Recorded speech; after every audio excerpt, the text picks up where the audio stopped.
E aí pessoal, tudo bem? Na aula de hoje nós vamos conhecer um pouco mais sobre a pele, também conhecido como tegumento. E eu vou trazer aqui uma abordagem bastante interessante. Geralmente quando a gente estuda a pele em anatomia, a gente sempre estuda ela num contexto histológico ou até mesmo anatômico. Mas aqui você vai ver a pele, além do sentido histológico e anatômico, também em um sentido imunológico. Isso mesmo, porque como você já deve saber, a pele ela é a principal barreira contra a entrada de micro-organismos invasores. A pele ela é o maior órgão do corpo humano, tanto em peso como também em dimensão. A pele em um indivíduo adulto ela pode chegar até 2 metros quadrados de revestimento e além disso pode pesar de 4,5 a 5 quilos. Estruturalmente, a pele ela apresenta duas subdivisões, a primeira e mais superficial e também a mais fina, a depender da localização onde essa pele ela é observada, a gente encontra a epiderme. A epiderme ela é constituída de tecido epitelial, onde as células são altamente justapostas, daqui a pouco a gente vê o que significa isso. E além disso, a principal característica dessa epiderme é que ela não tem vasos sanguíneos, portanto, a gente diz que ela é avascular. Isso significa dizer que se você levar um arranhão apenas que superficial, você não vai ter nenhum tipo de sangramento. Já a derme, que é a segunda camada da pele, ela é bem mais espessa e é constituída basicamente de tecido conjuntivo, onde a principal célula desse tecido é o fibroblasto, que é o produtor de matriz extracelular. Além disso, na derme da pele, a gente encontra uma grande quantidade de vasos sanguíneos. Obviamente, se você levar um corte e ele for bem mais profundo, vai haver sangramento. Abaixo da derme, a gente ainda pode observar uma outra camada que não faz parte da pele, que é chamada de tela subcutânea, que é constituído basicamente por células adiposas. Na imagem que aparece aqui do lado, você consegue observar um fragmento de pele corado com hematoxilina e eosina, que é um corante básico muito utilizado em técnicas histológicas da pele humana. Observe na imagem que a epiderme está fortemente corada, enquanto que a derme ela é bem mais espessa em relação à epiderme, e observe a diferença nos constituintes extracelulares. Observe que as células da epiderme elas são bem mais justapostas, bem mais unidas umas às outras, formando um verdadeiro tapete que protege o organismo em relação à entrada de antígenos invasores. Observe também que a epiderme ela apresenta ainda uma camada na superfície que é composta basicamente de uma proteína impermeabilizante que nós conhecemos como queratina. Além disso, observe que a derme está abaixo da epiderme e ela contém uma grande quantidade de material extracelular, que nós conhecemos como matriz extracelular, onde muitas proteínas estão dissolvidas. A matriz extracelular da pele ela é muito diversificada, mas o principal componente orgânico dessa matriz são as proteínas, como o colágeno, por exemplo. Mas além do colágeno, existem outras proteínas, como a fibronectina, a laminina e também a elastina. Vale ressaltar que em relação ao colágeno, existe uma grande quantidade de subtipos que precisam ser caracterizados e ainda vão ser caracterizados nessa aula. Agora nós vamos começar a estudar as estruturas que formam a pele de uma forma bem mais aprofundada e vamos começar pela epiderme. Você já aprendeu que a epiderme é a camada mais superficial da pele. Se a gente fosse analisar essa estrutura no microscópio, nós iríamos ver que o tecido que forma essa epiderme é um tecido epitelial. Além disso, é um tecido epitelial de revestimento estratificado, pavimentoso e queratinizado. O que isso quer dizer? O nome parece bem estrambólico, mas apenas quer dizer que o tecido que reveste a pele, que é o tecido epitelial, ele apresenta múltiplas estratificações ou muitas camadas de células epiteliais umas sobre as outras. Por isso que a gente diz, inclusive, que o tecido epitelial ele é justaposto, porque as células são unidas. Além disso, apresentam várias camadas e é do tipo queratinizado, porque essas células, na sua superfície, elas são impregnadas por queratina.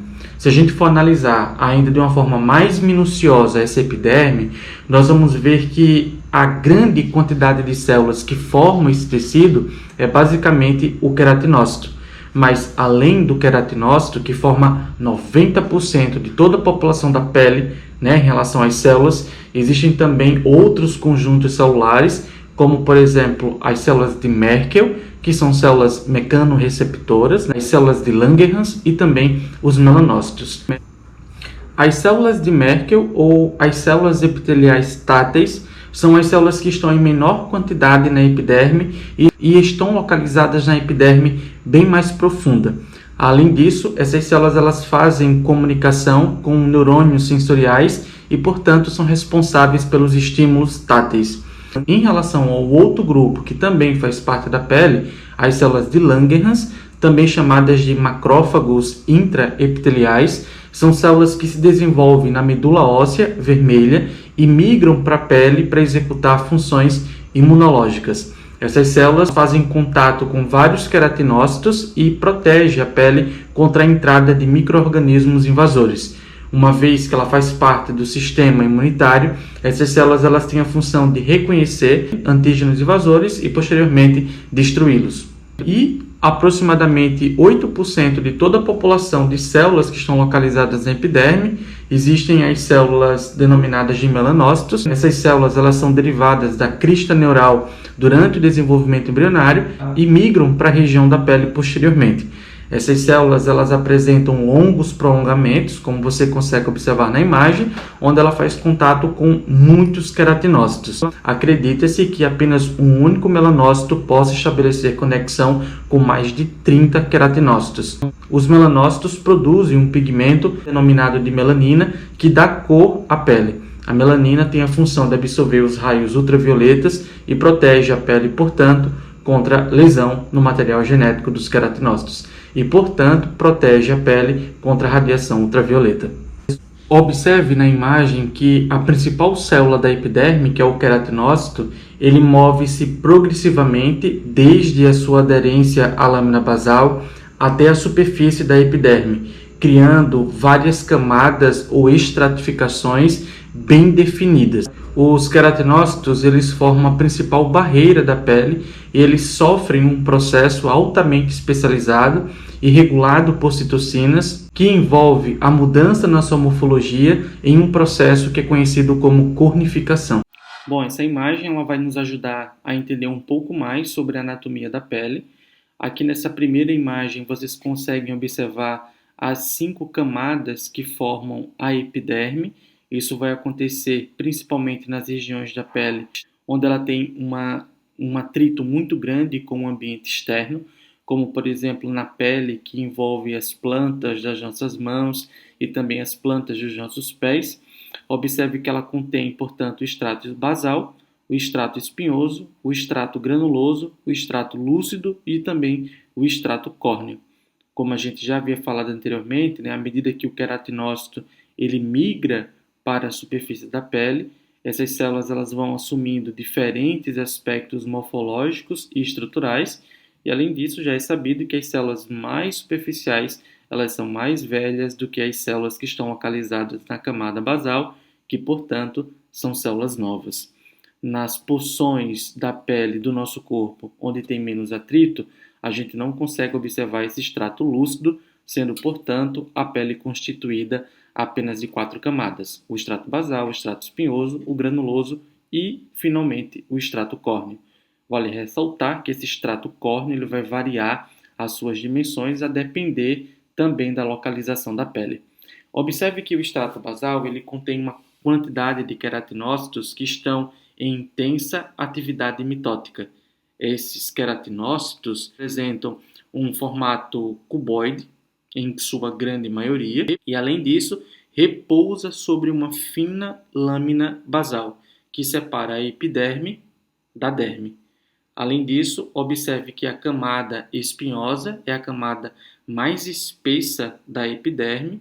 Ela é constituída por células ligeiramente achatadas, de núcleo central, mas observe que algumas podem apresentar também o formato cuboide. O citoplasma dessas células apresentam curtas expansões de filamentos de queratina. Além disso, acima dessa camada espinhosa, a gente encontra a camada granulosa, que é a camada mais delgada, onde as células elas são bem mais achatadas, apresentam um núcleo central e um citoplasma carregado de uma grande quantidade de grânulos basófilos. Acima do extrato granuloso, a gente consegue observar o extrato lúcido, que consiste em uma camada delgada de células achatadas e também translúcidas, cujos núcleos e também as organelas foram digeridos por enzimas dos lisossomos. E, finalmente, a camada córnea, que apresenta espessura variável e é constituída por células achatadas, mortas e sem núcleo. A camada abaixo da epiderme é a derme e agora nós vamos começar a estudá-la. A derme ela pode variar também a sua espessura a depender da sua localização, sendo a derme bem mais espessa e encontrada na sola das mãos e também na sola dos pés. A derme ela é constituída basicamente de tecido conjuntivo e esse tecido conjuntivo também apresenta uma classificação. É um tecido conjuntivo denso não modelado, onde as principais proteínas que estão presentes na derme é o colágeno, a fibronectina, a laminina e também a elastina. Você consegue observar algumas dessas proteínas nessas imagens que eu trouxe aqui para vocês. Essa imagem que você consegue observar agora é uma tintura especial que tem a função de identificar o colágeno que está presente na pele. Essa imagem ela possui direitos autorais. Observe que o colágeno ele apresenta uma coloração azulada e ele está presente basicamente em todo o conjunto dérmico, que você consegue diferenciar pela epiderme que aparece avermelhada. Nessa outra imagem, você consegue observar uma imunofluorescência para a fibronectina. A fibronectina também é um componente importante da pele, da mesma forma que a laminina, que você consegue ver agora. As duas últimas imagens, elas são de minha própria autoria. Histologicamente, a derme ela não é contínua, ela apresenta algumas variações em toda a sua extensão.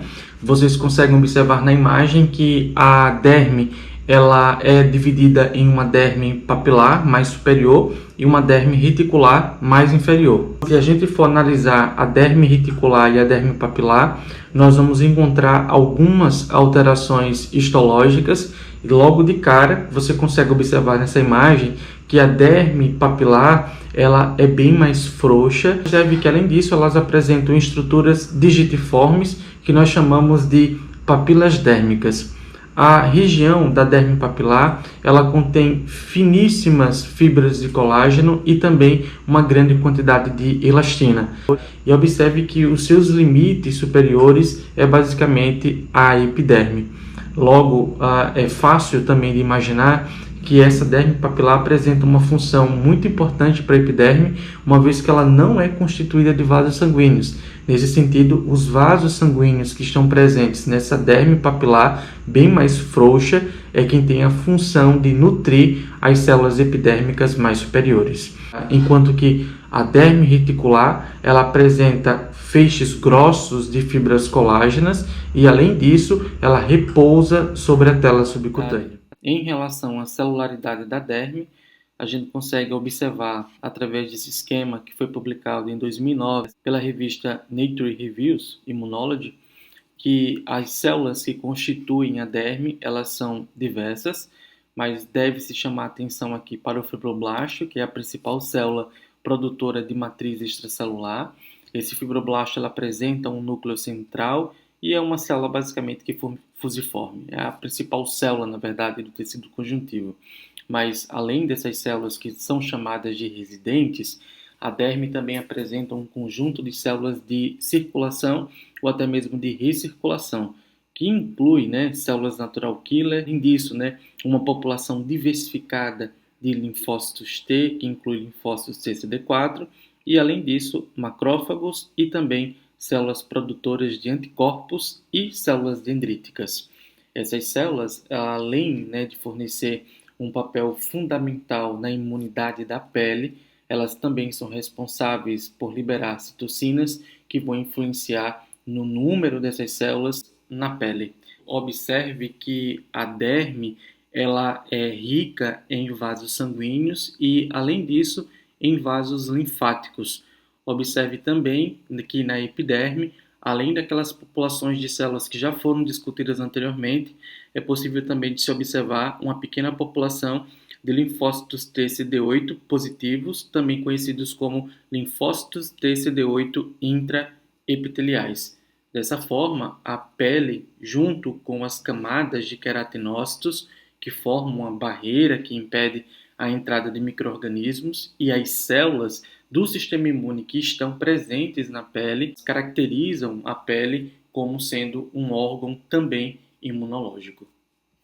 Bom, pessoal, por hoje é só. Nessa aula você compreendeu os aspectos histológicos e funcionais da pele. Se você gostou desse vídeo, se você aprendeu alguma coisa, não deixa de dar seu like, contribua para o canal. Se você tem dúvidas sobre alguma coisa, você também pode deixar suas questões aí nos comentários. E, se puder, compartilhe esse vídeo com todos os seus amigos. Beleza? Até mais, pessoal!